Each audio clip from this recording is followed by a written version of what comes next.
Народный артист России Муса Дудаев родился 16 февраля 1938 года в селе Элистанжи Веденского района Черенгушской АССР.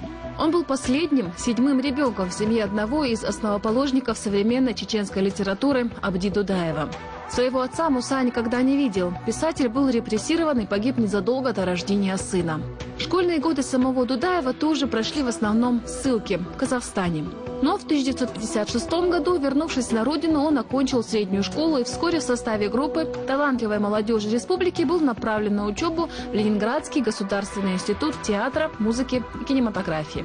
Муса Дудаев окончил актерский факультет этого вуза и в 1962 году стал работать в Грозненском театре имени Ханбаши Нурадилова. Он был занят практически во всех спектаклях театра, с одинаковым успехом играя в комедиях и трагедиях. Среди его знаменитых ролей – герои трагедий Шекспира «Ричард» и «Король Лир». Дудаев также занимался переводами с русского на чеченский язык пьес русских и зарубежных авторов. Его переводы маленьких трагедий Пушкина, Моцарт и Сальери, «Скупой рыцарь» и «Пир во время чумы» стали основой спектакля «Пушкиниана», поставленного на сцене театра в 1974 году, к 175-летию со дня рождения Александра Сергеевича Пушкина. С 1968 года Муса Дудаев снимался в кино. Его карьера киноактера началась с популярнейшего фильма «Белое солнце пустыни». Всего он снялся в 26 картинах на различных студиях бывшего СССР. В частности, на североосетинской студии он снялся в кинолентах «По следам Карабаира» и «Кольцо старого шейха». На киностудии «Киргизфильм» работал у известного режиссера Булата Шамшиева в фильме «Волчья яма».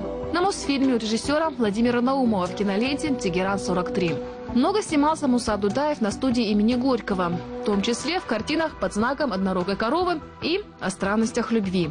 События последнего трудного десятилетия Муса Дудаев пережил на своей родине. Он выехал в Ингушетию лишь в октябре 1999 года вместе с группой актеров своего театра. И во время гастролей в Германии в следующем году у него прямо на сцене случился инфаркт. Муса Дудаев вынужден был оставить работу в театре.